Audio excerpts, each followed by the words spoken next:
Hello guys, S2W here with your next casual consumer's perspective review. If you're here for a close-up and in-depth review, and if you're new here, make sure you hit the subscribe button and tune into my sneaker reviews because I make pretty informative ones, or at least I try to be as informative as possible. For today's video, this was a sneaker that's been in my collection for some time. I originally copped this shoe as my consolation prize and as my second favorite in this year's 2019 Air Max Day celebration release during March. However, in preparation for the surprise Nike Canada sneakers launch, they actually released the Shanghai Air Max 97s, which was my top pick in the collection, and I happened to score a pair. I made a review for that one first, so this review was pushed back. Today, we have the Nike Air Max 97 Seoul by Gwang Shin here for a review. For those who don't know, Nike started a competition in 2018 where they've invited many designers from New York City, London, Paris, Seoul, Shanghai, and Tokyo to design their own Nike Air Max inspired by their uniqueness and creativity. In the end, 6 winners, 1 per city, were voted as having the best designs by the public for this on-air competition. For the city of Seoul from South Korea, designer Gwang Shin won by designing his most beloved model, the Nike Air Max 97, making a new life to an old but classic silhouette. What did Gwang Shin change to make him the winner for Seoul? Let's take a closer look at these sneakers. Having these in hand, the overall design of the shoe is quite interesting indeed. Inspired by the city itself, Gwang Shin was always intrigued by the flashy neon signs that emit bright lights at night in Seoul. These neon lights are set to be lit up 24/7, but the most beautiful is when it's at night. These lively colors to Gwang Shin represents the undying passion and energy of all South Koreans in the city, and this is shown by the color choice on this sneaker. Constructed out of a black leather upper, the base canvas is matted black simply to represent the city at night. This is seen all around the sneaker at the bottom half portion with a slight mesh window, just like how the OG Air Max 97 looked at the sides.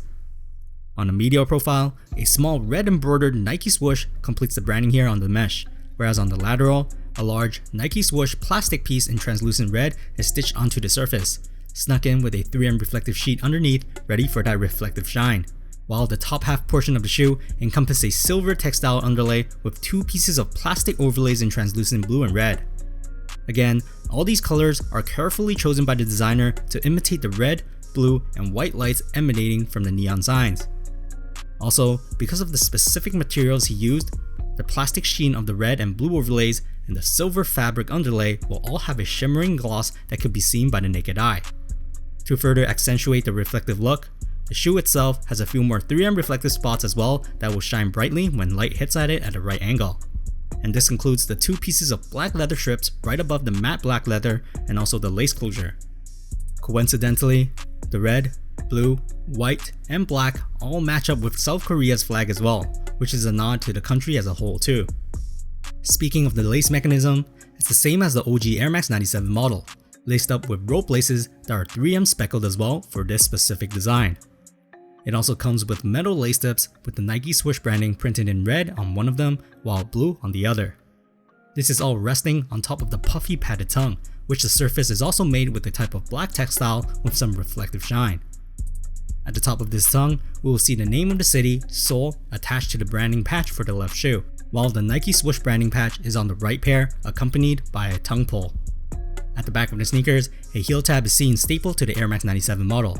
However, on this collab, the left shoe has a signature of the designer, Gwang, here at the top, while on the right pair reads Air Max. These letters are 3M reflective too, so it will shine brightly when the conditions are met.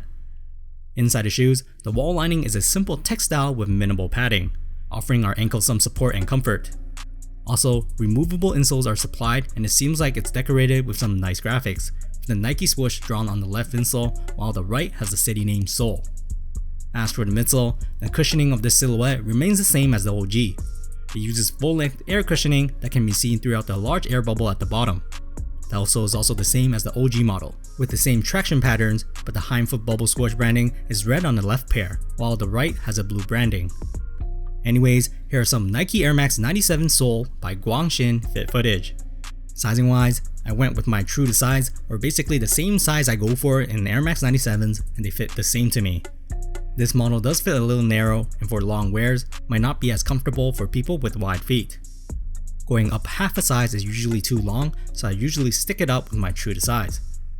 Comfort wise, the insole is really the only thing that will keep our feet cushioned. The full-length Air Max 97 air bubble is a cushioning that's been around for more than 20 years, so the tech is quite old. More advanced and bouncy foam cushioning is available nowadays, so if you're seeking comfort cushioning wise, there are a lot more options. But this silhouette though is more for the design and looks. Price wise, they were $200 at retail, and they most likely won't restock in the future as it feels like a one-time release kind of deal. Although this design was one of my top 2 favorites, it actually took some time to sell out online. I do recall these restocking a few times throughout the year as well, and they didn't sell out when it dropped again for Canadian sneakers initially. Now everything is gone. If you actually like the design, I hope you already grabbed a pair.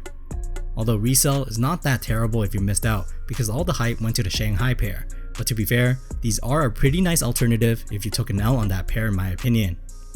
As always, throw me some likes if you liked this video, hit the subscribe button if you haven't already, and let me know in the comments how you feel about the on-air winners for this year 2019. 2017, 2018, and also this year 2019 has some great Air Max Day releases, so I am really excited to see what they have in store for us next year 2020. That's it for today, S2W signing off.